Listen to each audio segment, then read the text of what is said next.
Hello, welcome to AP Physics 1, Unit 3. Today we'll be going over work and energy, and we're also going over the concepts of kinetic and potential energy, as well as work itself. So let's start with work. Work is measured in joules and is force multiplied by the distance the force was applied. So work equals force times distance. Energy is the ability to do work and can come in forms like kinetic and potential energy. Now it's important to note that the force has to be in the same direction of the distance. So as an example, let's say that I'm holding something above my head and walking forward. While I am covering distance and applying force, that force is directly above me. I'm applying force upward while I'm walking in a 90-degree angle in the x direction. So the force is applied in the y while the distance is in the x. And so that doesn't apply, and so therefore the work that I do on the object is zero because the force was zero. Now, if we look at this cow falling from the sky at the very top, the potential energy is at its maximum, while the kinetic energy is at zero.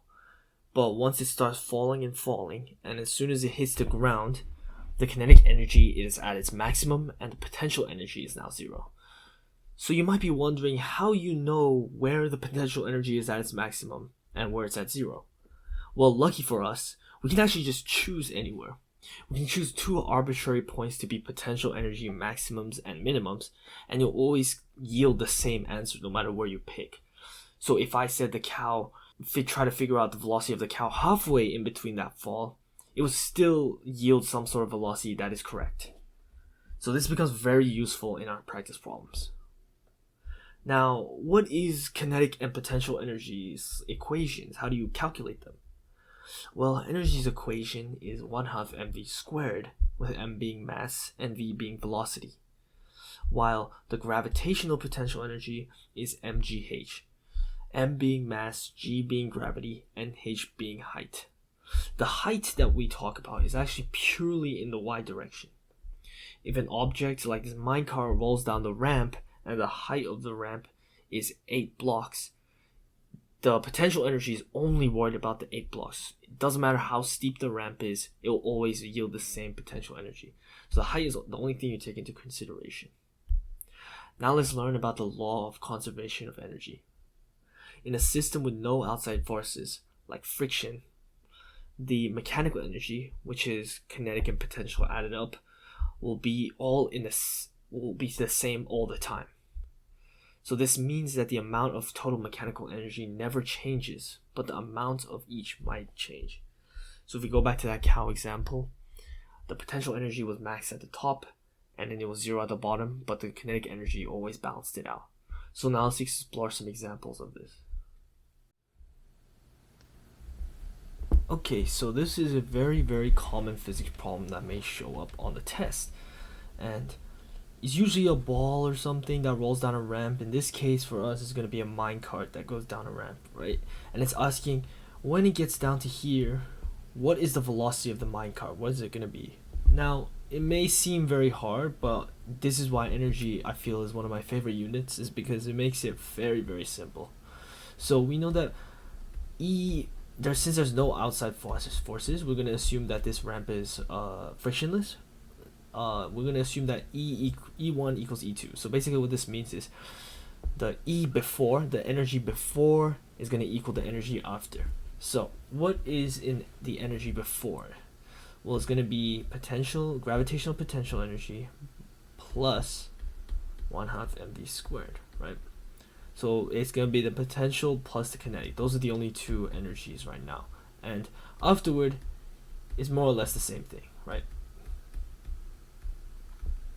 Now, since we can also decide kind of where the height will be, let's say that at this point, once you get to the bottom here, the height equals 0, and at the top the height equals 7. So these are going to be your 2 points. So if we plug the numbers in,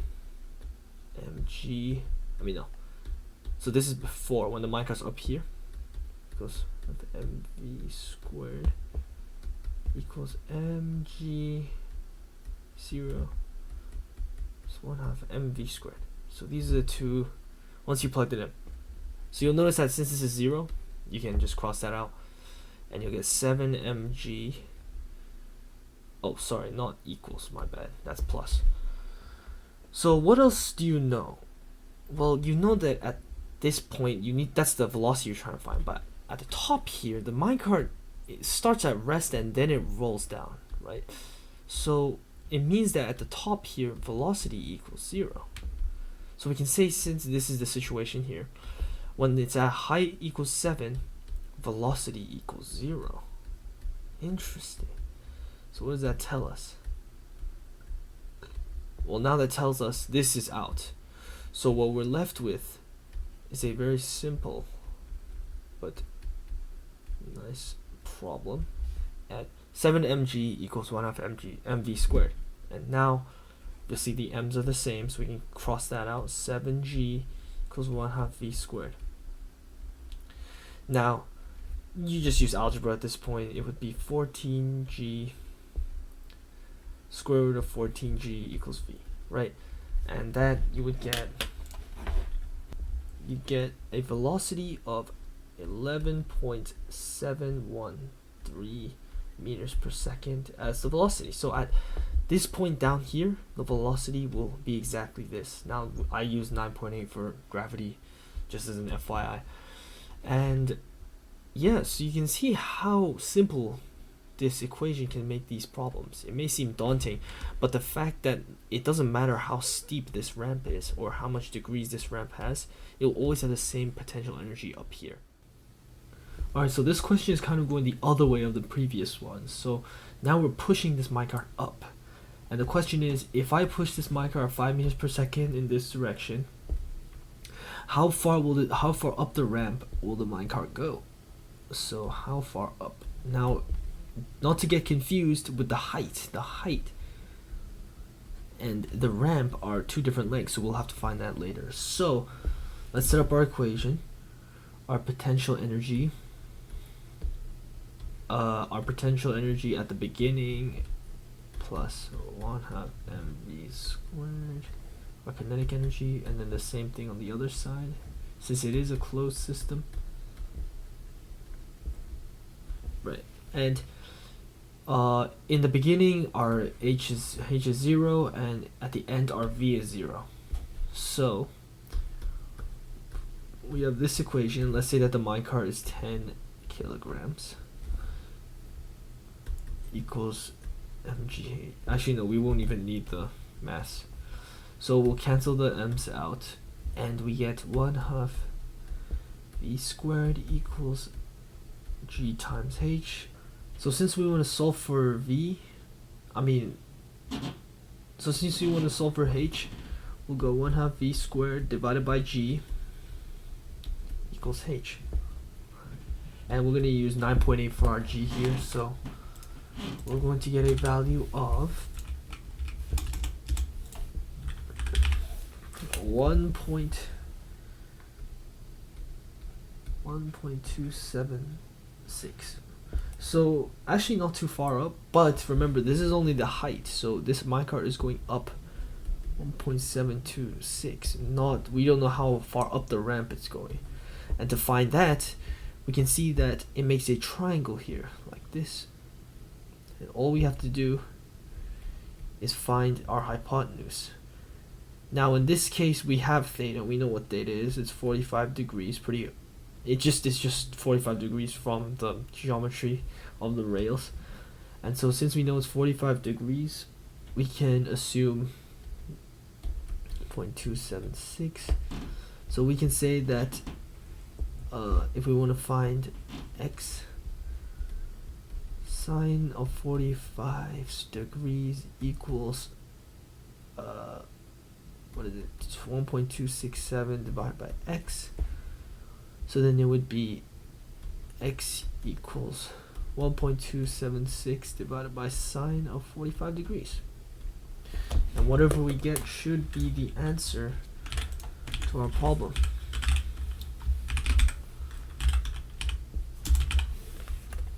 And that answer turns out to be the question mark equals 1.803.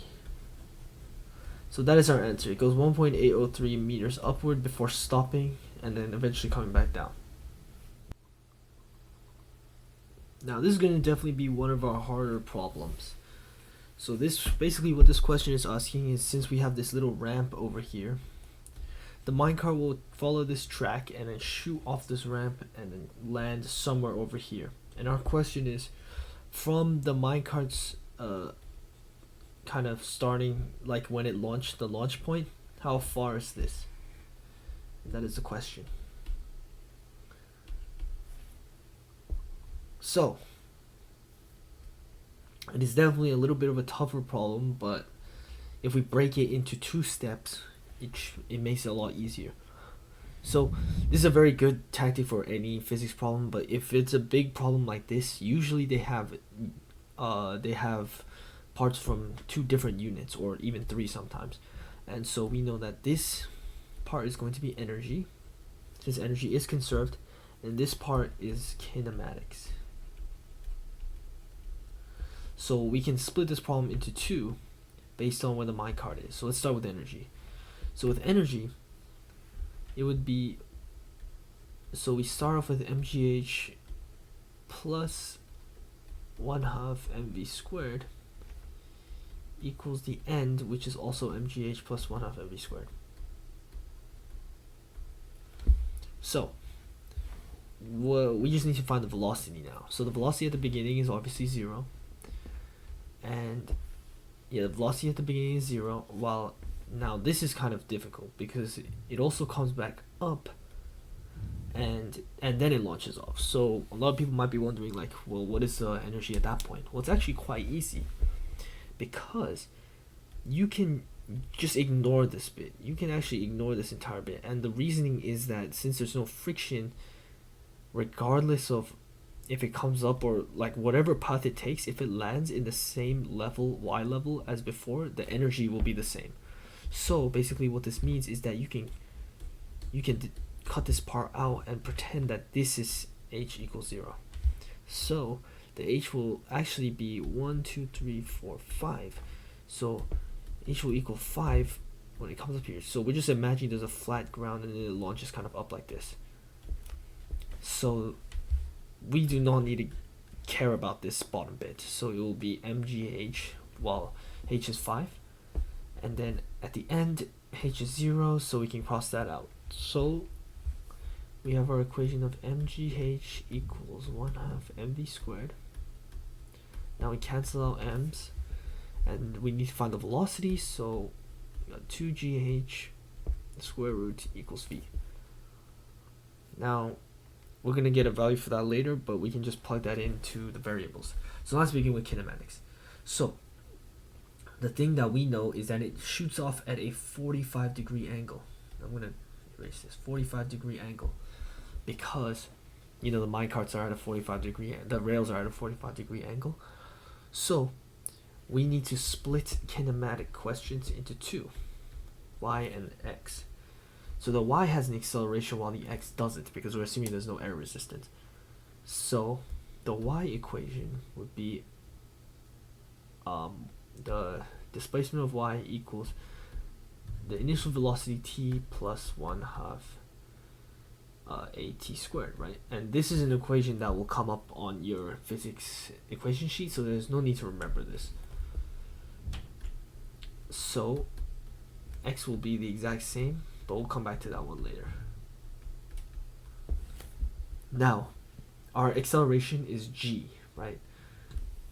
So if we write it down here, displacement of y equals, now our v is going to be this number, but we have to be careful because we only want the y component of it, right? And the y component of this is going to be sine. So we're going to do v sine theta. So, but since v is 2gh, so we'll do root 2gh sine theta. Don't put the sine under the square root as well. That would be wrong.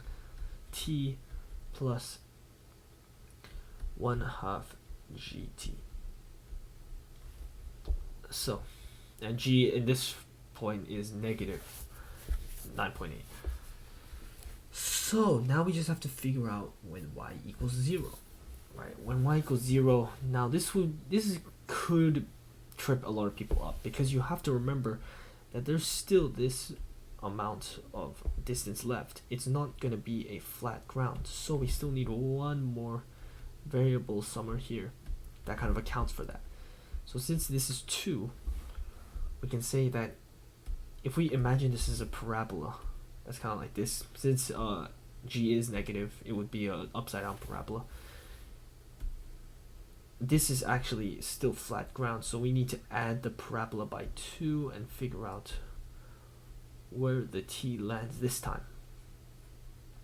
So in order for account for this like displacement, this initial height that we have, our initial height always goes at the end, correct? Since this will move the graph, if we imagine this is the graph right now, this will move the graph up like this, starting at this point, which is y equals 2. So this is going to be our final equation, and we have all the values here, but I just haven't plugged them in because they're decimal numbers, quite annoying to write.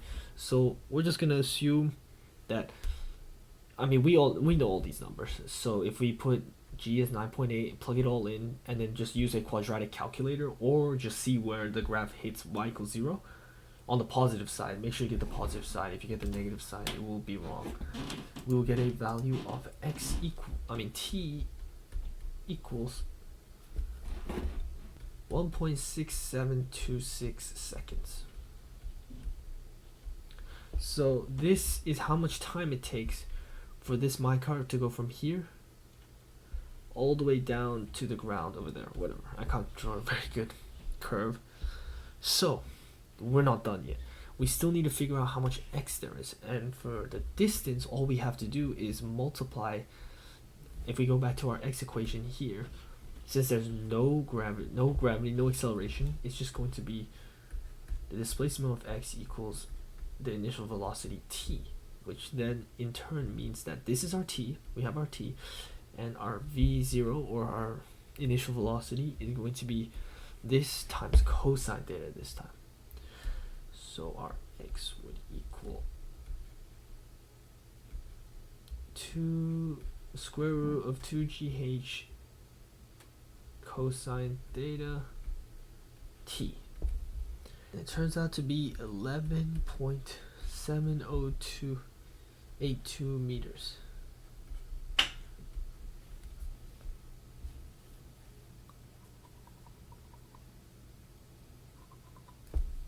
So it means that once the minecart gets launched out here, it has covered a distance of this much, and that is our final answer. Now I know that may seem very challenging, but once you get the hang of it, and as long as you know these two units pretty well, it doesn't become too bad. You just have to remember which variables to go for and what you're actually finding. So yeah, thank you for watching, and this is the end of the work and energy video.